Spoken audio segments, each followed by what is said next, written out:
start with a question. How many of you have ever worked in customer service? Please raise your hand. Quite a few. And how many of you have ever been in contact with customer service? That's customers. Well, almost everyone, right? So what we experience, most of us, as customers, what we experience as customer service, behind the facade is actually a lot of hard work. Companies are constantly trying to reduce the frustration that people go through when they have to spend a lot of time to get their simple issues solved, or when they get routed from one network to another. This is a large problem. But there are a few issues that are in the way. First is that it's really difficult to find good people to work in customer service. This, of course, is an issue everywhere, but it's a bit more difficult in customer service. For example, the average employment time in customer service is about 12 to 14 months, and the average turnover rate there is about 40%. This is made worse by the fact that the turnover rate is actually higher among the top performers. So, in effect, companies are constantly losing their best employees. Now, the second part is that the need for customer service is ever increasing. This can be illustrated by the graph you see.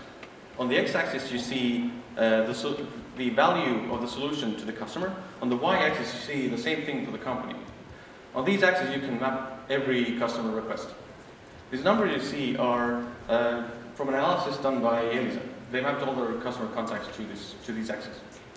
Now, in the lower left half, you see these frustrating things like technical problems, router restarts, things like that. And the top right corner, you see the high value things like information about new products and requests about information that could be beneficial to everyone. Now, the idea here, what we want to do is we want to completely eliminate that which is in the lower left section, and we want to automate everything that's not in the top right corner, so that people would have more time to spend on the high-value problems. Now, this is, of course, not a news to anyone who's ever managed customer service. So, a lot of companies have been looking at chatbots. But as I think that most of you in this room know, there's a lot more expectation in chatbots than the reality would actually allow. Machines can't really hold a conversation right now. And if they're not tied into the company's systems really well, they can probably only answer simple informational queries, like frequently asked questions, but done with a different UI. And for example, say that you have a slow internet connection and you want to diagnose that, there's going to be a lot of back and forth to understand what the real issue is, to explain your situation and so on. But why do you even have to explain that? What if you didn't have to? After all, the network should know everything about you already, right? So, MindTitan, in collaboration with Elisa, we came up with a system like that. It's a two-part system, broadly speaking. The first part is a customer-facing chatbot with a human in the loop. And the second part is a set of algorithms that monitor the network data and customer interactions. So we started out with the chatbot, and we figured that as Elisa has accumulated a lot of emails from disgruntled customers who have all kinds of various problems, we figured that we could use that to build the initial classifier for the text, right? After all, people are explaining their problems, they're using the right keywords, the chats are labeled, the emails are labeled, so we could use that, right? Well, not exactly. First, maybe not surprising, is that people talk completely differently in chats than they do in emails. And I'm not just talking about the way they speak, I'm saying they use different keywords. And the second thing is that they make a lot of typos. They make more typos in email than they make in chats, which is kind of surprising. But what it all means is that you can't use a classifier trained on emails on chats. So we had to build a separate system, a human-in-the-loop system from the ground up for that. This goes something like that. All the chats are accumulated and unlabeled. Then these chats are clustered based on similarity, handed to a specialist who then labels all these clusters. These clusters are fed to the model. The model is trained with these clusters so that when a new customer comes in, it already knows what knows about this issue. It can recognize this issue. Now, if the bot is certain enough that it can help the person, it just gives out the response and you're done with it. If no, this chat gets handed off to a human operative. If the human operative can select the bot's offered solution, this reinforces the clusters, the bot is smarter. If not, it goes back to start the process, and well, the bot is, again, smarter. This system allows the bot to constantly learn from both the human operatives and also from the people about how they speak about certain kinds of issues. This system also helps the human operatives themselves because, as this system is really integrated into all Elisa's key systems, the suggestions it offers, they all already take into account all the background information that we know about the person who has the issue. So, this kind of solves the first part of the problem. This bot can understand if you're having problems with late payments or questions about contracts or so on.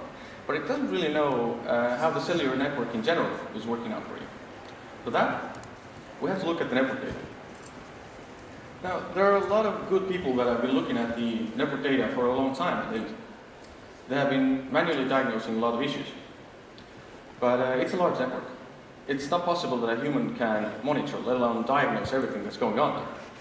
Now, to make everything more efficient, we could automate everything that's being done by humans and scale it network-wide, generalize it so it can catch more issues, not just the ones that were defined. But I've got a slide about the diagnosis of the issues. There are a lot of factors that go into it. Doing this thing manually is really hard work. So we had to have a machine do these kind of things. So what do we have here? We have all the network logs about every number in the network, and we have incoming customer complaints, which are labeled and so on. So, seems like a supervised learning problem, right? Well, not exactly. There's ambiguity here on 3 levels. First, a customer calls in, but a customer may have multiple cell phone numbers. We don't know which one had issues. A second thing is that we don't know when the issue occurred. It's not likely that you're going to call in the moment you have an issue. After all, it's a cellular network. And the third thing is that we don't know where the issue occurred. Was that your home, at your work, at your country house, on the way to the store? So in essence, we have no idea. It's made even worse by the fact that about 20% of people ever complain about the issues that they're having. The other 80%, they're probably somewhere in the control group, messing it up for me. So how do you solve that? Well, actually, we had 3 approaches that we're using. The first thing is that we mapped everyone for a certain period of time. We mapped where people, the people who had problems and those who didn't, were moving. And we compared the distribution of people who had issues and who didn't.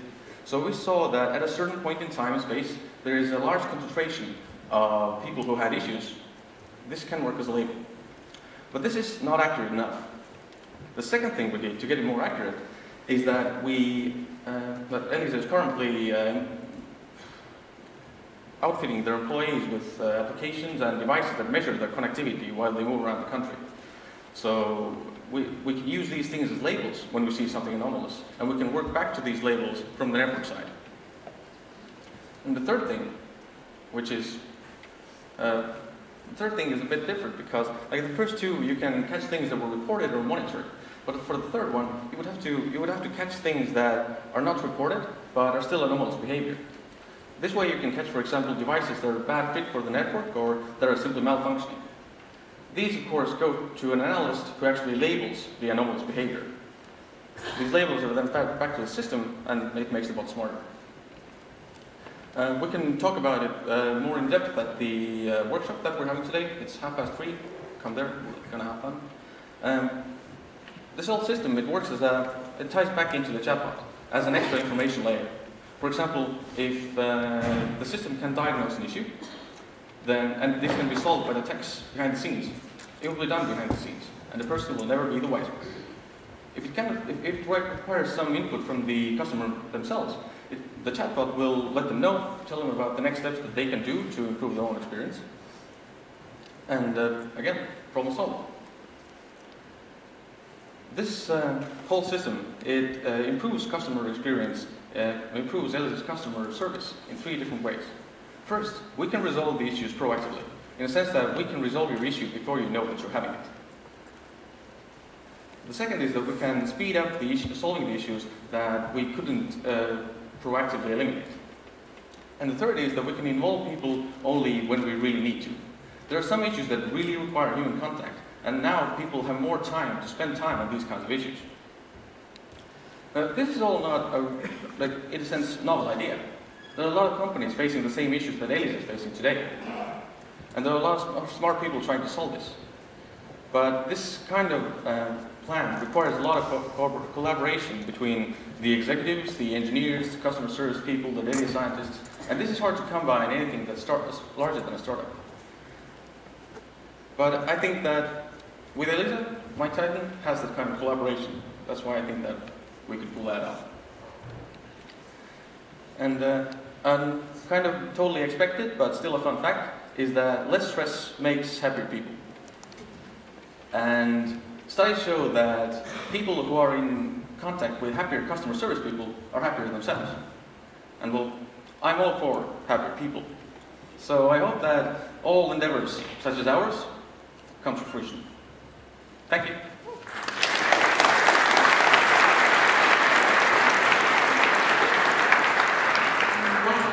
What a great talk, Markus. It sure did put things into perspective. So you see, AI... I hope you have enjoyed the program so far. I sure have. It is now time. Sorry, what was the question? Her name is Elisa, by the way. So still, I'm the one asking the questions. How did you solve the privacy concern when using Elisa's data in MindTitan? Well, when you do the network analysis type of thing, you don't really need to know what the numbers are behind that, right? What I care about is an identifier. So we work with data that doesn't really have any personally identifiable information there. Okay.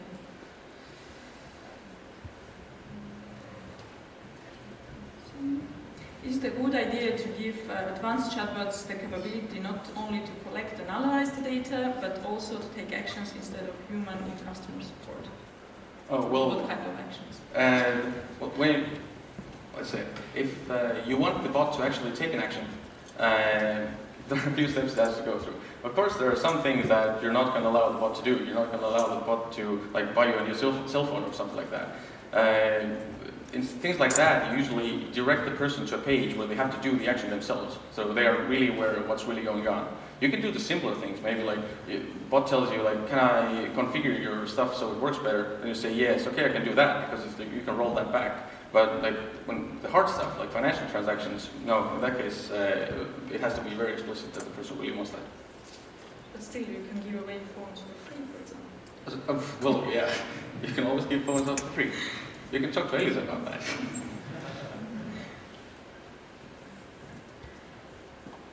How many percent of issues are solved by AI in Elisa?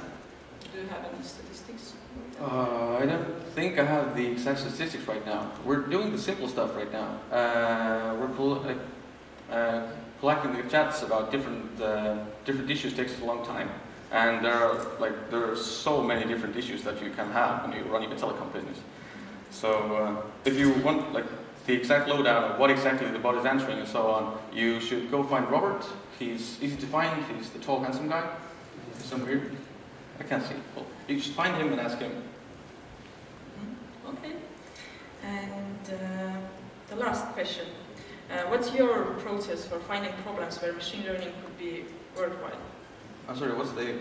How you find where to solve any problems using machine learning? What are the best ways to identify the right fields?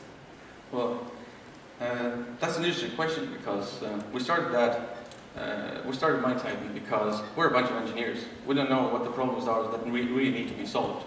So when people come to us, they have probably a set of pain points, they have a set of issues, and we usually run a workshop with them so that we try to understand where you can fit machine learning into it, and even if it is worthwhile at all. Sometimes the problems that people are facing, they're not solvable by machine learning. Or you can solve it only by, let's say, 60% accuracy, but it only makes sense if it's at least 90. And sometimes it's just cheaper to have people there. Maybe the machine learning project would take 2 years and cost $1 billion, then it's easier to just have a person do that. Okay, so you're not proactively looking for different issues. You have a lot of existing problems to deal with. We have quite a bit of existing problems, yes. Cool. Thank you. Thank you.